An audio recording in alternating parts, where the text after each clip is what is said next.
Shalom and welcome to another in our series of podcasts from Temple Beth Am, a dynamic center for conservative Judaism in Los Angeles. This is Meditation and Mindfulness with Rabbi Adam Kligfeld. So this meditation, there's going to be a version of it also in the Shabbat video that I'm going to send out in a little bit. So you can do both of them and see which one you preferred. The one that I did in the Shabbat video is going to be attached to a little Dvar Torah I wrote, and that will go alongside with it. And it has to do with our appropriately complicated relationship with truth, based on a teaching by the Kutzker Rebbe. The Kutzker Rebbe, about whom Heschel wrote his book, A Passion for Truth, because he laid out the Kutzker's approach to religion in contradistinction to the Baal Shem Tov, the founder of Chassidut, who was focused on joy and fervor and ecstasy, and the Kutzker was focused on truth and getting to the heart of what your religious intentions were. But at the same time, he makes an interesting comment on a classic midrash in this week's parsha that seems to suggest that truth can also be dangerous, or at least our relentless pursuit of it. On the one hand, it's the most important thing to pursue truth, but it can get in the way. And very briefly, the midrash is that when God says, Na'aseh Adam, let us make humanity, the celestial powers, celestial hosts, have a machloket, have a disagreement as to whether or not it's a good idea.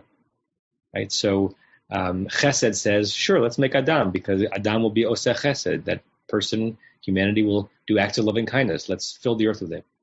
Emet, truth, says, not a good idea. All they're going to do is lie. They'll pretend to be truthful, but they never will be. The world doesn't need it. Tzedek says, sure, let's make human beings, tzedek meaning justice, because human beings will be oset tzedakot, will be makers of great justice. But shalom, peace, says, no, let's not make humanity, because it'll be constant ketata, constant quarrel and bickering and war, the absence of peace. So in the Midrash, God throws emet away, throws truth away, and makes humanity.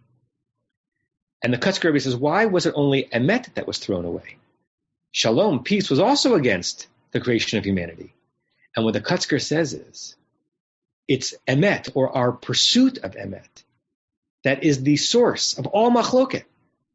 Because it's only when you're certain that you have the truth that you're going to be that focused on convincing someone else of it. And that leads to machloket and discord and war. It's a little bit John Lennon and Imagine All the People, right?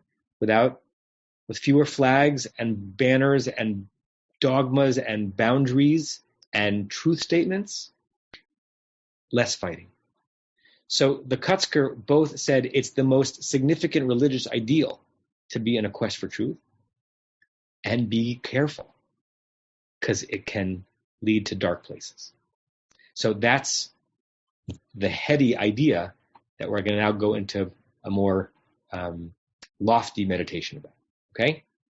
So, and again, hello to anyone who's watching on Facebook. Now I ask you to close your eyes.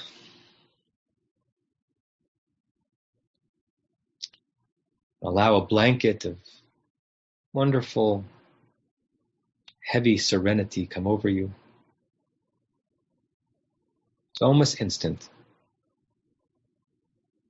Almost instantaneously, we're in a different place, a different mode, a different way of being. Same person that we were 30 seconds before, but in a totally different way.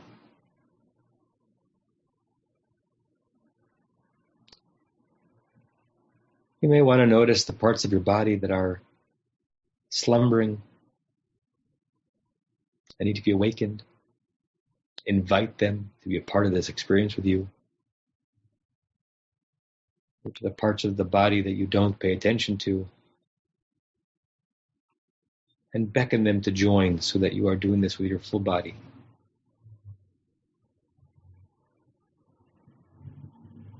And you may want to identify parts of your body that are all too awake, tingling, distracted, animated. You can invite them to quiet down, to gently hush,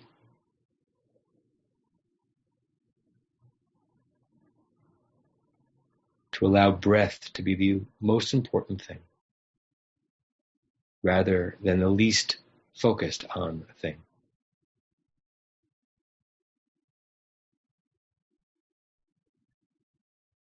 If you haven't yet, you can place your feet flat on the ground in front of you, feeling the full contact between you and the earth, the rug, the carpet, the floor beneath you.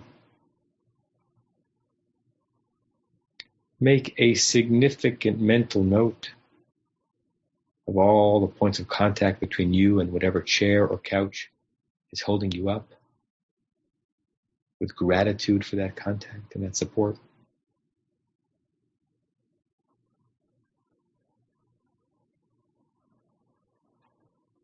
And let your breathing sort of take over your consciousness, as if the only things that really exist right now is the breathing in through your nose and out through your mouth, and the sound of my voice and whatever that does in your journey, including, if you wish, to surf past it and let it be the background music to your own private meditative exploration. You may want to adjust your breathing so that you are exhaling slightly longer than your inhale. It's a mode of breathing generosity, giving more to the world than you take in.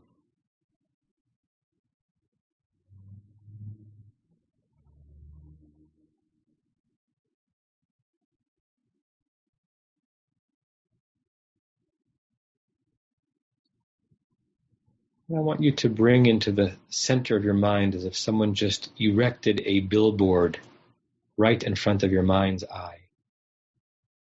And on the billboard, in blazing light, is the word truth. Or, if you will, in Hebrew, emet. You see the word, but more than you see the word, you see the concept. Big and bright and beautiful and noble in front of you. Like an exceedingly worthy carrot that drives you forward in an attempt to achieve it.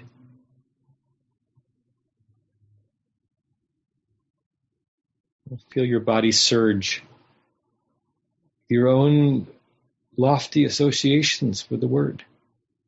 Your discomfort with lying, and others for sure. And even when it emerges from your own lips, your own sense of guilt or remorse in the aftermath. Truth as a headline. Truth as a title of a noble life.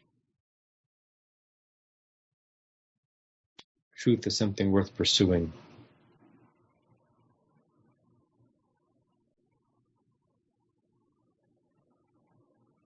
A glorious cupola over all of humanity and reality. And for the next few moments, just allow your being to be bathed in the light and the warmth and the importance of truth, of emet.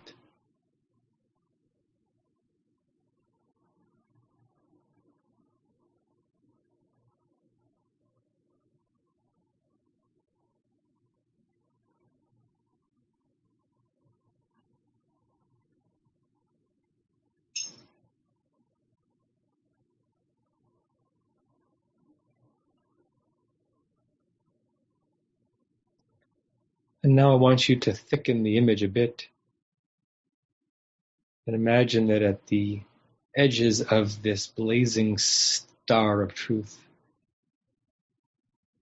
around the circumference of this circular light of emet, there's a penumbra, like the fuzzy edges of the sun, through which become visible in your mind's eye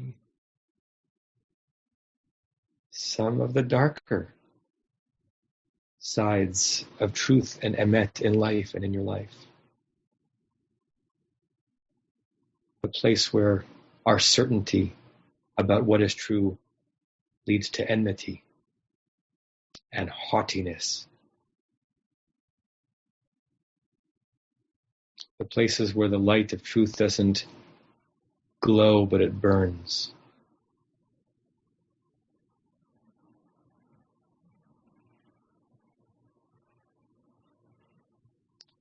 Places where truth is not just sharp, but too sharp.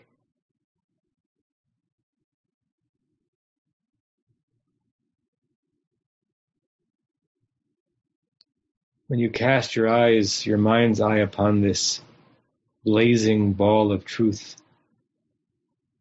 what is mostly apparent is the extraordinary center. But you are aware of what's on the periphery.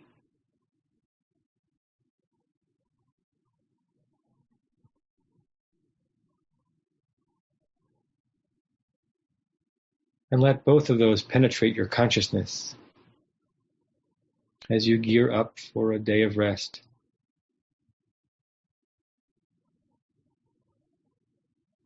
A day in which you will be, as all days, appropriately focused on that need and nobility of emet, of truth.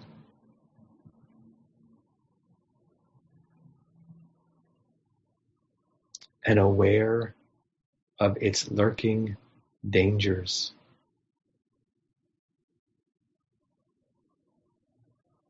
Of its ability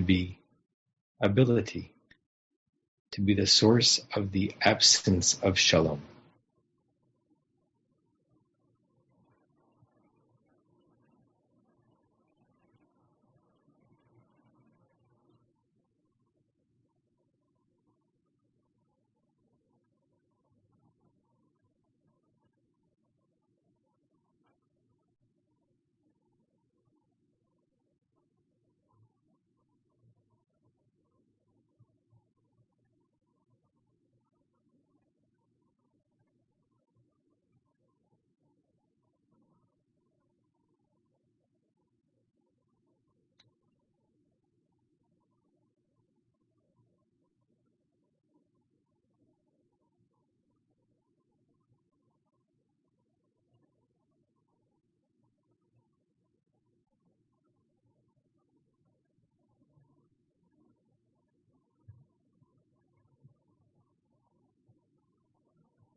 When you're ready, open your eyes.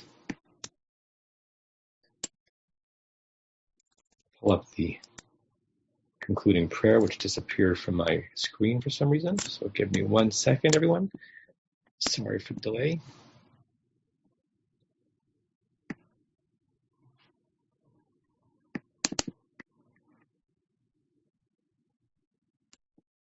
Okay, here we go.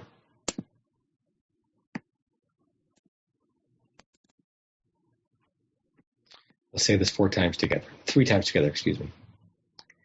May we and all beings have happiness and the causes of happiness. May we all be free of suffering and the causes of suffering. May we all experience true happiness that has no taint of suffering.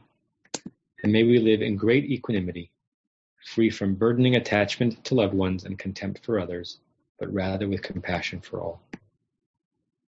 May we and all beings have happiness and the causes of happiness. May we all be free of suffering and the causes of suffering. May we all experience true happiness that has no taint of suffering. May we live in great equanimity, free from burdening attachment to loved ones and contempt for others, but rather with compassion for all. May we and all beings have happiness in the causes of happiness. May we all be free of suffering in the causes of suffering. May we all experience true happiness that has no taint of suffering. May we live in great equanimity, free from burdening attachment to loved ones and contempt for others, but rather with compassion for all. I say to all you, Namaste and Shalom. You have been listening to another in our series of podcasts from Temple Beth Am, a dynamic center for conservative Judaism in Los Angeles. If you enjoy these podcasts, we invite you to write a review on the Apple Podcast site or wherever you get your podcasts. For more information about Temple Beth Am Los Angeles, go to tbala.org.